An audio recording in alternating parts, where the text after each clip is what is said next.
اچھا اب آپ دیکھیں جناب کہ ایک ڈاکٹر ہیں وہ ڈاکٹر راشد خلیفہ،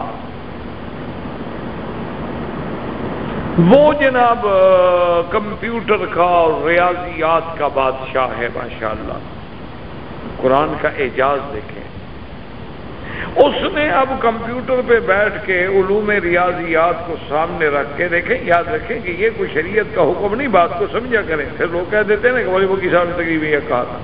بات یہ ہو رہی ہے کہ اعجاز قرآن کا ایک پہلو یہ بھی ہے کہ قرآن ایک ایسا دریا ہے کہ جس کے عجائب کبھی ختم ہی نہیں ہو سکتے، لا ينقضي عجائب۔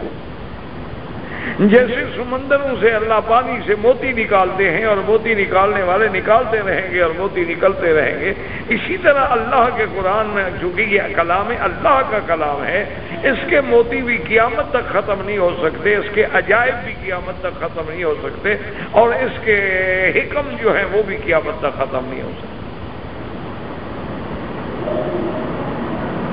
تو اس لیے اب سمجھیں کہ ڈاکٹر راشد خلیفہ نے ایک نئے انداز میں محنت کی، انہوں نے ریاضیات کے اصولوں کے مطابق، چونکہ سائنس کی بنیاد جو ہے وہ ریاضیات پہ ہے، کمپیوٹر سے انہوں نے حساب کیا، نکالا، تو انہوں نے کہا کہ دیکھو قرآن نے ایک جگہ فرمایا ہے کہ علیہا 19 کہ جہنم پہ 19 فرشتے ہوں گے۔ تو دیکھا جب میں نے پورے قرآن پہ غور کیا اور کمپیوٹر کے حساب پر میں نے محنت کی، تو ایسے معلوم ہوتا ہے کہ جیسے بالکل ہر چیز اس 19 کے دائرے کے اندر ہے۔ کیا مانا؟ اب دیکھیں نا جی کہ یوں سمجھیں کہ حروف مقطعات تھے 28، حروف مقطعات ہیں 14، تہجی کے کتنے تھے 28، تو اب 14 اگر ہم جمع کریں 14 کتنی صورتوں میں 29 میں 14 29 ان کو جمع کرو کتنا بنیں گے 57، 14 اور 29 کو جب آپ جمع کریں گے تو کتنا بنیں گے 57 کو جب آپ 19 ضرب 3 کریں گے تو 57 آ جائے گا، تو یعنی گویا کہ وہ بھی ایک 19 کے دائرے میں آ گیا۔ اب اسی طرح جناب دیکھیں کہ بسم اللہ الرحمن الرحیم، اس کے حروف جو ہیں 19۔ اچھا اب اس میں دیکھیں کہ اسم ذات اللہ یہ پورے قرآن میں 2698 دفعہ استعمال ہوا ہے، تو 2698 کا نتیجہ کیا نکلا؟ اب اس کو دیکھیں 19 ضرب 142 تو 2698 نکلے گا، تو وہ بھی 19 کے دائرے میں آ گیا۔ اچھا سورت قاف میں حرف قاف جو ہے وہ 57 دفعہ ہے، سورت قاف میں حرف قاف جو ہے وہ 57 دفعہ ہے، 19 ضرب 3 57، وہ بھی 19 کے دائرے میں آ گیا۔ اسی طرح سورت نون میں حرف نون جو ہے وہ 133 بار، 133 بار ضرب 6 وہ بھی 19 کے دائرے میں آ جائے گا۔ 19 ضرب جب ضرب دیں گے تو 133 آ کے نکلے گا۔ تو انہوں نے کہا کہ میں نے جوں غور کرتا گیا، اچھا اس نے کہا کہ جب سب سے پہلی اب وحی اتری ہے اس کے آیات جو ہیں 19، اور سب سے پہلی صورت علق کو والناس تک گنو تو صورتیں 19۔ اسی طرح مقطعات کو کہتے ہیں جب ہم جمع کرتے ہیں 14 29 59 تقسیم 19 ضرب 3 57، تو وہ بھی 19 کے دائرے کے اندر۔ اور جو اللہ کے قرآن کو نہ مانے تو اللہ نے جہنم پہ فرشتے بھی 19 رکھے، علیہا 19۔ ایک نیا اعجاز ہے قرآن کا کہ قرآن کو اب لوگوں نے جب اس انداز میں سمجھنے کی کوشش کی تو قرآن یوں بھی سمجھ آیا کہ اس کے اندر بھی ایک اعجاز موجود ہے، کہ اگر اس کو حساب کی نظر سے دیکھو تو ایک اعجاز موجود ہے، اگر آپ اس کو شمسی اور قمری تقسیم کے اعتبار سے دیکھنا چاہتے ہیں تو اب آپ دیکھیں کہ اصحاب کہف کے بارے میں اللہ نے کیا فرمایا، وَلَبِثُوا فِي كَهْفِهِمْ 300 سِنِينَ وَازْدَادُوا 9۔ کہ کہف میں اس غار میں وہ کتنا رہے 309 سال، 300 اور اس پہ زیادہ 9 سال. بھئی 309 سال پھر 9 سال کا کیا معنی؟ تو اس میں اللہ نے ہمیں تعلیم دی قرآن کے ذریعے کہ ایک سنہ شمسی ہوتا ہے اور ایک سنہ قمری ہوتا ہے. یعنی ایک جیسے آپ دیکھتے ہیں نا یہاں حساب چلتا ہے میلادی، جیسے اب آپ کہیں گے بھی 2004 چل رہا ہے جی، اور ادھر آپ کا چلے گا 1425، وہ ہے ہجری، وہ قمری اعتبار سے ہے، یہ میلادی شمسی اعتبار سے ہے. تو ایک صدی شمسی اگر ہو 100 سال، اس کے مقابلے پہ قمری ہو تو 3 سال بڑھ جائیں، یہ قاعدہ ہے. تو اب اللہ نے فرمایا تھا نا قرآن میں وَلَبِثُوا فِي كَهْفِهِمْ 300 سنین، 300 سال. تو 300 سال پہ آگے 9 خود بخود بڑھ گئے، چونکہ ہر 100 سال پہ 3 سال بڑھتے ہیں. تو جب بھی تو سمجھ آ گیا کہ 300 سال شمسی مراد ہے اور 309 سال قمری مراد ہے. تو اللہ نے وہ شمسی اور قمری کا جو فرق تھا وہ بھی ہمیں قرآن میں سمجھا دیا. اچھا، اسی طرح آپ دیکھیں کہ قرآن پاک نے بیان فرمایا کہ ایک دانہ ہوتا ہے، اس سے پھر ہم اس دانے سے ایک شاخ اٹھتی ہے، اس سے پھر ہم اوپر جا کے اس کو جناب پھر اس شاخ پہ ایک اس کا بنیاد لگاتے، اس میں پھر دانے ہوتے ہیں. کمثل حبۃ انبتت 7 سنابل، کمثل حبۃ ایک دانہ، انبتت 7 سنابل 7 شاخیں نکلی، فی کل سنبلۃ 100 حبۃ، پھر ہر اس سنبلہ میں کتنے ہیں؟ 100 دانہ ہے. 7 کو 100 سے ضرب دیں گے تو کیا نکلے گا؟ 700. تو ضرب کا قاعدہ بھی قرآن پاک میں موجود آ گیا، اور یہاں جمع کا قاعدہ بھی آ گیا کہ 300 سنین وازدادوا 9، 300 اور اس کے بعد 9. اچھا، اسی طرح دیکھیں من جاء بالحسنۃ فلہ 10 امثالھا، جو آدمی ایک حسنہ کرے گا اس کو 10 کے برابر بدلہ ملے گا. تو یہ ساری چیزیں اب دیکھیں گے اعجاز قرآن ہے. ورنہ جب قرآن اتر رہا تھا ایمان سے کہ کسی کے دماغ میں تھا کہ کمپیوٹر آئے گا؟ ایک بات تو سوچیں کہ جب قرآن اتر رہا ہے محمد رسول اللہ پہ، اس وقت کوئی ریاضی کا تصور تھا کہ ریاضی بھی پڑھائی جائے گی؟ اس وقت کوئی ہمیں یہ تصور بھی ملتا تھا. اسی لیے دنیا کا سب سے بڑا گائنیکالوجسٹ ڈاکٹر جو ہے، اس نے جب قرآن میں ترجمہ دیکھا نا کہ پہلے نطفہ ہے، ثم خلقنا النطفۃ علقۃ، اور علقۃ کا معنی ہے جونک کی طرح، جب اس نے پڑھا اسی وقت وہ کانپ گیا. اس نے کہا معلوم ہوتا ہے اللہ کا کلام ہے. ورنہ حضور کے زمانے میں حضور کو کس نے سمجھایا ہے تخلیق کے مراحل کہ پہلے نطفہ ہوتا ہے، پھر علقہ ہوتا ہے، پھر مضغہ ہوتا ہے، اس پہ ہڈیاں پہ گوشت چڑھایا جاتا ہے، ثم انشأناه خلقا آخر تبارک اللہ احسن الخالقین. اس نے کہا کس نے حضور صلی اللہ علیہ وسلم کی بات سمجھے؟ کیا وہاں وہ ہاسپٹل تھی، وہاں ڈاکٹر تھے، وہاں ریسرچ سینٹر تھا، وہاں کتابیں لکھی گئی تھی، وہاں کو الٹرا ساؤنڈ مشینیں لگی ہوئی؟ تو کس نے؟ اس کا معنی ہے کہ یہ اللہ کا کلام ہے اور اللہ نے اپنے نبی کو مطلع کیا. تو اس لیے میں عرض کر رہا تھا کہ جس انداز میں قرآن کا اعجاز دیکھو گے، اب ایک آدمی نے کمپیوٹر کے حساب میں اعجاز دیکھنے کی کوشش کی تو اس کو بھی ماننا پڑا کہ قرآن کا اعجاز ہے. اسی طرح کسی نے اگر صراط کے PhD کرنے کے مقالے لکھے اور اس کے بعد اس نے دیکھا کہ قرآن میں کہ قرآن کیا کہتا ہے. اب دیکھیں نا جی، مثلا ہم اپنے باغ میں، اپنے کوٹھیوں کے لان میں کبھی کبھی پودے لگاتے ہیں، پھول لگاتے ہیں، تو کبھی آپ نے دیکھا ہے کہ پھول اس طرف بھی ہے، ادھر دور لان ہے، ایک کنال کا لان ہے. تو کبھی کبھی یہ ہے کہ یہاں سے جو بیج ہے اڑ کے وہاں جاتا ہے اور وہاں پودا پیدا ہو جاتا ہے. تو قرآن نے اپنی وَالَّذِي يُرْسِلُ الرِّيَاحَ لَوَاقِحَ، اللہ نے فرمایا کہ وہ ذات جو ایسی ہوائیں چلاتی ہے جو حمل ٹھہراتی ہے. وہی ہوائیں کیسے حمل ٹھہراتی ہیں؟ وہ بیج کو اٹھا کے وہاں ڈال دیتی ہے، وہاں اس کو حمل ہو جاتا ہے، وہاں بچہ پیدا ہو جاتا ہے. تو وَالَّذِي يُرْسِلُ الرِّيَاحَ لَوَاقِحَ، ایسی ہوائیں مولا چلاتا ہے جو حمل ٹھہرانے والی ہیں. تو جب ان چیزوں کو جس انداز میں بھی دیکھا گیا. تو میرے کہنے کا مقصد یہ تھا کہ حروف مقطعات پر بھی اب جیسے جیسے علم بڑھتا چلا جائے گا، وسائل علمی بڑھتے چلے جائیں گے، تو اللہ کی رحمت سے لازمی بات ہے کہ اس کے معنی بھی اور پیدا ہوتے جائیں گے، اور سمجھ آئے گا کہ کوئی اللہ کی حکمت تو ضرور تھی کہ اللہ نے حروف کیوں ذکر کی. اچھا، دوسری بات سمجھیں کہ اللہ کی قدرت یہ ہے کہ حروف مقطعات جیسے میں نے عرض کیا نا آپ کو کہ 29 صورتوں کی ابتدا میں آئے،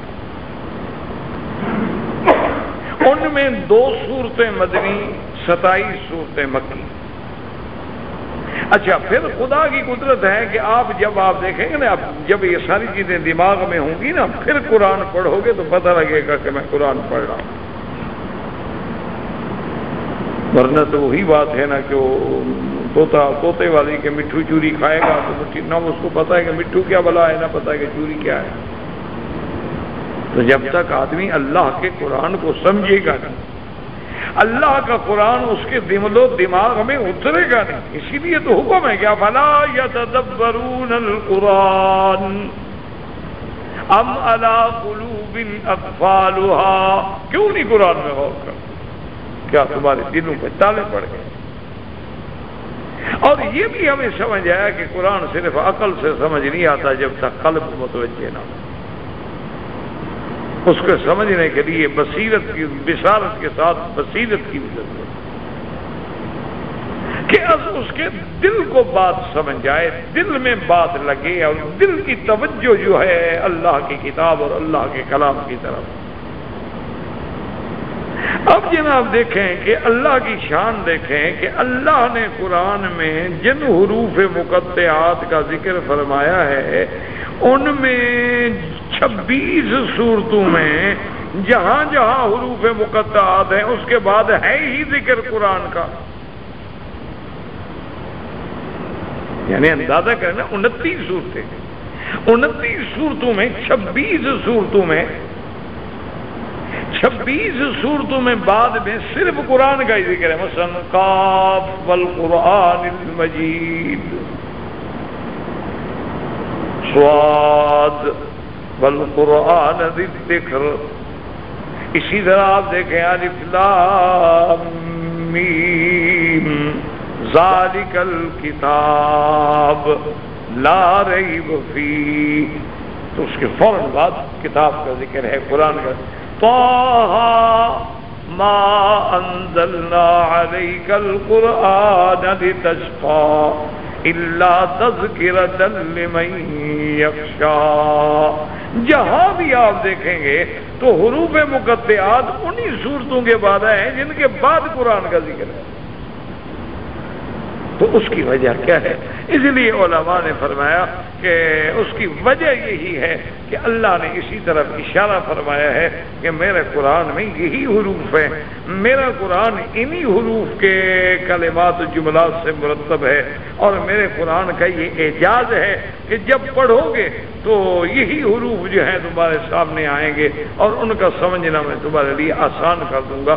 اس لیے بعض علماء کہتے ہیں کہ دراصل ایک قول اور بھی علماء نے نقل فرمایا ہے، وہ کہتے ہیں کہ حقیقت اگر دیکھا جائے تو یہ بھی ایک انداز خطاب ہے جو اللہ نے اپنے نبی کو خطاب کیا. کیوں؟ مثلا وہ کہتے ہیں عرب شاعری میں تھا، وہ کہتے ہیں کہ عرب شاعری میں ہے کہ فَقُلْتُ لَهَا كِفِي فَقَالَتْ كَافٍ. اب یہ تو زمانہ جاہلیت کی شاعری تھا. اس نے کہا کہ میں نے اپنے محبوبہ سے کہا کہ ٹھہرو. اس نے کہا اچھا کیا ہے؟ کافر. کافر میں نے وقف تو ٹھہر گئی، لیکن کہا صرف کافر. تو مراد کیا تھا وقف تو کہ میں ٹھہر گئی؟ تو انہوں نے کہا یہ کلام عرب میں بھی ایسی بات جو ہے استعمال ہوتی تھی. اسی طرح بہت سارے چیزیں جو ہے نا جی اس میں اشارات و کنایات ہوتے ہیں کہ جیسے ایک ایرانی شاعر، ایران کے بادشاہ کے دربار میں کسی شاعر نے یا بادشاہ نے یا اللہ عالم اس کی زبان سے ایک مصرع نکل گیا کہ در ابلغ در جہاں کسنمی موجود، یا اس قسم کے الفاظ سے، چونکہ میں فارسی سے زیادہ آشنا نہیں ہوں. تو جب پہلا مصرع تو ہو گیا کہ بھی دنیا میں اب تک موتی نہیں ہوتا. موتی جو ہونا ہے، موتی کا خالص ہونے کا معنی یہی ہوتا ہے نا کہ ایک رنگ ہو. دو رنگا پھر موتی کیا ہوا؟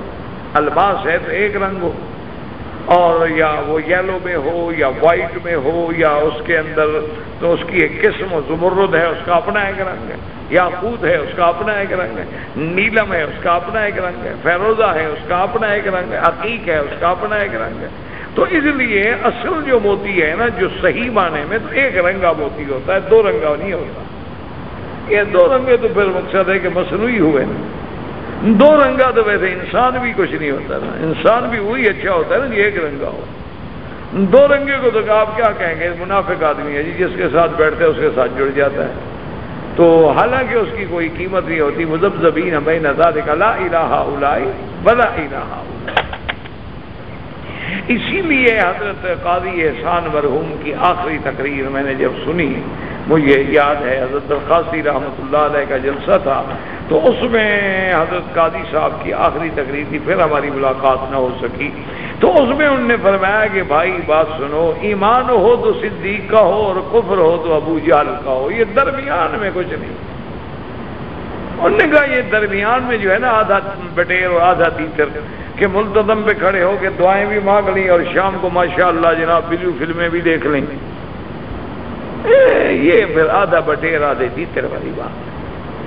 کہ آدمی قرآن شریف بھی پڑھ رہا ہے ماشاءاللہ اور بڑا رو رو کے پڑھ رہا ہے، اور میگزین پہ جناب عورتوں کے فوٹو دیکھ کے اور مکیاج دیکھ کے اور ان کے جناب اقسام دیکھ کے تبصرے بھی کر رہا ہے. یہ کوئی اسلام نہیں. سیدھی بات کرو، یا ادھر ہو جاؤ ادھر ہو جاؤ. یہ جو ہے نا جی یہ اپنا، تو اس لیے وہ انہوں نے کہا کہ بھی ایمان ہو تو صدیق کا ہو، بات ختم، اور کفر ہو تو ابو جہل کا ہو کہ مر رہا ہے بدر میں، گردن کٹی ہوئی ہے، آخری رگے ہیں. صحابی نے جا کے ٹھوکر ماری، کہا ہاں ابو جہل اب کیا حال ہے؟ انہوں نے کہا یار کیا ہے، مکہ فتح کر لیا تم لوگوں نے، ایک بندہ مر گیا، جنگوں میں لوگ مرتے نہیں رہتے. کیا ہو گیا؟ حال فتح تو مکہ فتح کر لیا تم لوگ، کیوں مجھے تانا دے رہے ہو؟ یعنی اس وقت بھی اکڑ موجود ہے. عبداللہ ابن مسعود رضی اللہ تعالیٰ عنہ نے جو اپنی تلوار نکالی نا گردن کاٹنے کے لیے، تو کہتا ہے یار وائل غنم، وہ بکریوں کے چرانے والے، تیری تلوار سے میری گردن نہیں کٹتی، میری تلوار نکال. میری تلوار کمزور ہے، کہاں سردار کی گردن کاٹ سکے گی؟ میری تلوار نکال لے اور پھر میری گردن کاٹ. خیال خبر میری گردن خراب نہ کرنا، نیچے سے کاٹنا اچھی طرح، پتہ لگے سردار کی گردن ہے لمبی ہے. یعنی مر گیا ہے بدبخت، لیکن کفر پہ کھڑا. انہوں نے کہا یہ درمیان میں جو ہے نا جی آدھا بٹیرا اور آدھا تیتر، یہ نہیں ہے. سیدھی بات کرو، یا ادھر ہو جاؤ یا ادھر ہو جاؤ. ادخلوا فی السلم کافۃ. تو اس لیے ہمیشہ یاد رکھیں کہ اللہ تبارک و تعالیٰ کے دین کو سمجھنے کے لیے، اللہ کے قرآن کو سمجھنے کے لیے، ایمان لانے کے لیے، اب دیکھیں کہ انہوں نے کہا کہ دراصل یہ بھی حضور کو خطاب. کیسے حضور کو خطاب ہے؟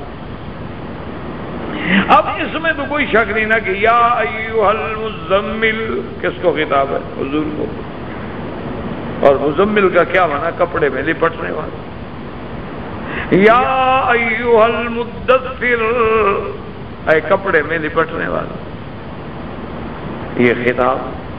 اچھا کیونکہ جس کیفیت میں آدمی ہو اس کیفیت میں خطاب کرنا جو ہے یہ اس کی عظمت کی بڑی دلیل ہے، بڑی محبت ہے، اللہ کا لطف و کرم ہے کہ اپنے نبی کو اس حال میں خطاب فرما رہے ہیں. یہ نہیں کہا کہ یا محمد، کہا یا ایھا المزمل.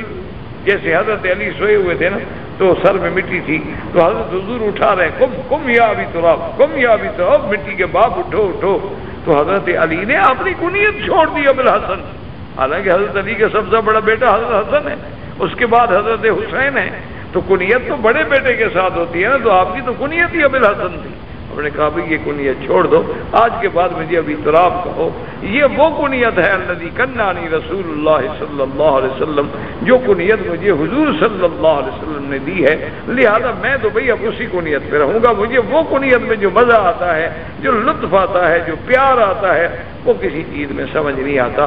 تو بعض علماء نے یہ بھی لکھا ہے کہ دراصل ان حروف میں بھی ایک خطاب ہے اللہ کے نبی کو، چونکہ اس کے بعد قرآن کا ذکر ہے اور قرآن سمجھانے والے محمد مصطفیٰ ہیں، قرآن جس پہ اتارا گیا وہ محمد مصطفیٰ ہیں، قرآن کی تلاوت کرنے والے محمد مصطفیٰ ہیں، قرآن کی تعلیم دینے والے محمد مصطفیٰ ہیں۔ یتلو علیہم آیاتک ویعلمہم الکتاب والحکمت ویزکیہم، اس لیے الحمدللہ الذی انزل علی عبدہ الکتاب ولم یجعل لہ عوجا، تو اس لیے وہ قرآن پاک جیسے جنہوں نے سنا تو انہوں نے کہا انا سمعنا قرآنا عجبا یہدی الی الرشد فآمنا بہ ولن نشرک بربنا احدا۔ تو علماء نے فرمایا کہ دراصل ان حروف میں ایک خطاب ہے، ایک انداز خطاب ہے اور ایک ندا ہے، اور اس میں اللہ نے اپنے نبی محمد الرسول اللہ صلی اللہ علیہ وسلم کو ندا فرمائی ہے۔ اور بعض علماء نے کہا کہ اللہ تبارک و تعالیٰ کی شان ہے کہ کبھی کبھی کلام سے پہلے ایسے حروف لائے جاتے ہیں کہ سامع کی توجہ ہو جائے گی، اس کے بعد کیا کہے گا۔ کسی کے ساتھ آپ نے بات کرنی ہو تو آپ اس سے پہلے یعنی آپ دیکھیں نا کہ جس کو آپ آج کل کہتے ہیں کولڈ ورڈز ہیں، تو پھر وہ توجہ ہوگی۔ تو جب ایک نئی چیز آئے گی، چونکہ عرب تھے، فصیح تھے، بلیغ تھے، ادیب تھے، وہ سمجھتے تھے ان بلاغتوں کی نزاکتوں کو، ورنہ اگر خدا نہ خواستہ حروف مقطعات کا کوئی فائدہ نہ ہوتا تو سب سے پہلے چیخنے والے تو عرب ہوتے جو قرآن کے دشمن تھے، جو قرآن پر ایمان نہیں لے آئے۔ سب سے پہلے تو وہ چیختے کہ یہ حروف کا کیا معنی ہے، اس کا کیا مقصد ہے، الف لام میم کا کیا مراد ہے۔ اس لیے بعض علماء نے فرمایا کہ دراصل شعراء عرب میں اور عرب کی شاعری میں اور اسی طرح عرب کے ادباء کے کلام میں ایسی کلام بھی ہمیں ملتے ہیں کہ جہاں صرف حروف سے اشارے کیے گئے ہیں کہ ایک حرف ہے، لیکن اس سے مراد جو ہے وہ آگے پوری کی پوری عبارت مراد ہوتی ہے۔ اب جیسے آپ دیکھتے ہیں نا جی، اب مثلاً کہ بڑے بڑے اب جو نئے نئے طریقہ کار آ گئے ہیں علوم کے، کہ وہاں ایک حرف ہوتا ہے لیکن اس سے مراد آگے کیا چیز ہوتی ہے۔ دیکھا نہیں کہ پوری ورلڈ کا نقشہ آپ دیکھتے ہیں تو ایک علامت ہے، یہ کیا ہوئی، یہ دریاؤں کی علامت۔ اچھا یہ کیا ہے، انہوں نے کہا جی یہ سڑک کی علامت۔ اچھا یہ کیا ہے، انہوں نے کہا جی یہ بحر احمر مراد ہے۔ یہ کیا ہے، یہ بحر عرب مراد۔ یہ کیا ہے جی، انہوں نے کہا ہے بحر الکاہل مراد ہے۔ اچھا یہ کیا ہے جی، انہوں نے کہا شمال مراد ہے۔ یہ کیا ہے جی، انہوں نے کہا جنوب مراد۔ تو ایک چھوٹی سی جگہ پر پورے عالم کا نقشہ دے دینا تو وہ کیسے ہوتا ہے، اس لیے کہ علامات ہیں۔ تو بعض علماء نے فرمایا کہ دراصل یہ ساری چیزیں جو ہیں ان کا تعلق، ان حروف کا تعلق جو ہے اللہ کے رسول سے ہے اور ان کا تعلق جو ہے وہ اللہ کی کتاب سے ہے۔ اب گویا کہ یہ حروف جو ہیں ایک ندا ہے، ایک حضور صلی اللہ علیہ وسلم کے اسم کی طرف ان کا خطاب ہے، لیکن راج اقوال اسی لیے علماء نے جو آسان حل نکالا ہے وہ یہی ہے کہ مومن کے لیے اتنا کافی ہے کہ اللہ اعلم بمرادہ۔ اچھا بعض علماء نے ایک اور عجیب بات کی، انہوں نے کہا کہ ایمان بالغیب جو ہے وہ بڑی بات ہے، ایمان بالغیب جو ہے وہ تو بڑی چیز ہے۔ اسی لیے آپ دیکھیں کہ قرآن مقدس کے سورۃ البقرہ میں کہ الذین یؤمنون بالغیب وَيَقِيمُونَ الصَّلَاةَ وَمِمَّا رَزَقْنَاهُمْ يُنْفِقُونَ، یؤمنون بالغیب، بن دیکھا ایمان۔ اب دیکھو نا، ہم نے خدا کو نہیں دیکھا لیکن ہمارا ایمان۔ اچھا ہم نے جنت نہیں دیکھی، ہم نے جہنم نہیں دیکھی، ہم نے عرش نہیں دیکھا، ہم نے کرسی نہیں دیکھی، ہم نے لوح محفوظ نہیں دیکھا، ہم نے سدرۃ المنتہا نہیں دیکھا، ہم نے ملائکہ نہیں دیکھے، ہم نے غلمان نہیں دیکھے، ہم نے حور عین نہیں دیکھے۔ او کتنی اللہ کی نعمتیں ہیں جو ہم نے نہیں دیکھی لیکن ہمارا ایمان ہے۔ کیونکہ یہی ایمان بالغیب ہے کہ جب حضور صلی اللہ علیہ وسلم نے فرما دیا تو ہم اس پر ایمان لے آئے. جیسے کہ کسی نے کہا تھا کہ بن دیکھے تجھ کو خدا مان لیا ہے، دیکھنے والے کا کہاں مان لیا ہے، بس ہم نے تو نہیں دیکھا، لیکن حضور نے فرمایا ہمارا ایمان. تو اب جناب بات کو سمجھیں تو انہوں نے کہا کہ ایمان بالغیب جو ہے یہ بہت بڑی صفت ہے. حتیٰ کہ ایک دفعہ حدیث میں آتا ہے حضور نے فرمایا کہ میری تمنا ہے کہ میں اپنے بھائیوں کو دیکھتا. بہت بڑی بات ہے بھائیوں کو. تو صحابہ نے کہا یا رسول اللہ ہم آپ کے بھائی نہیں. فرمایا نہیں آپ تو میرے صحابہ ہیں، اصحابی انتم اصحابی، تم تو میرے صحابہ ہو. تو انہوں نے کہا یا رسول اللہ بھائی کون؟ فرمایا وہ تو وہ لوگ ہیں جو میرے بعد آ کر مجھ پہ ایمان لائیں گے. اب دیکھو حضور نے کتنا شرف ہمیں عطا فرمایا ہے، کتنا بڑا اعزاز ہمیں بخشا ہے کہ اپنا بھائی کہہ دیا. اس سے بڑا اعزاز کیا ہو سکتا ہے؟ فرمایا وہ تو وہ لوگ ہوں گے جن نے مجھے دیکھا بھی نہیں ہوگا، جن نے میری زیارت بھی نہیں کی ہوگی، لیکن وہ مجھ پر ایمان لائیں گے، میری رسالت پر، میری نبوت پر، میری صداقت پر. تو ان کا جو مقام ہے، تو بعض علماء نے فرمایا کہ چونکہ علم غیب جو ہے ایک بہت بڑا اعزاز ہے، اور اللہ نے سارا قرآن نبی کو پڑھا دیا، سارے معانی سمجھا دیے کہ لا تحرک بہ لسانک لتعجل بہ ان علینا جمعہ وقرآنہ فاذا قرأناہ فاتبع قرآنہ ثم ان علینا بیانہ. تو ساری چیزیں تو اللہ نے پڑھا دی اپنے نبی کو. اللہ نے جنت بھی دکھا دی، اللہ نے عرش بھی دکھا دیا، اللہ نے سدرۃ المنتہا بھی دکھا دی، اللہ نے جبریل کو اصلی شکل میں بھی دکھلا دیا، اللہ نے غلمان حور العین اور جنت کی نعمتیں بھی دکھا دی، جنت کے محل بھی دکھلا دیے، ساری چیزیں تو دکھلا دی. لیکن حضور کو مقام غیب اور ایمان بالغیب کے شرف سے نوازنا تھا. تو قرآن میں ایسے حروف رکھ دیے جن کا معنی نہیں بتلایا، قرآن میں ایسے حروف ذکر فرما دیے تاکہ میرا مدنی ان پر ایمان لائے، اور اس کی مراد میں جانتا ہوں، تاکہ حضور صلی اللہ علیہ وعلا آلہ وصحبہ وسلم تسلیما کثیرا کثیرا کو یہ ایمان بالغیب کا اعزاز جو ہے وہ بھی نصیب ہو جائے کہ حضور صلی اللہ علیہ وسلم بھی ایسے حروف پر، ایسے الفاظ پر ایمان لائے کہ معنی کا پتہ نہیں ہے، مقطعات ہیں، لیکن اللہ کا حکم ہے، بس آمنا باللہ، اللہ نے فرما دیا ہے، ٹھیک ہے، جو اللہ کا حکم ہے اس پہ ہم نے تعمیل کرنی ہے. اللہ نے فرمایا اسی طرح پڑھو، ہم نے اس کو اسی طرح پڑھنا ہے. الف لام میم الف لام میم حامیم حامیم صاد صاد کاف کاف. تو بعض علماء نے اس کی یہ توجیہ بھی بیان کی ہے. وآخر دعوانا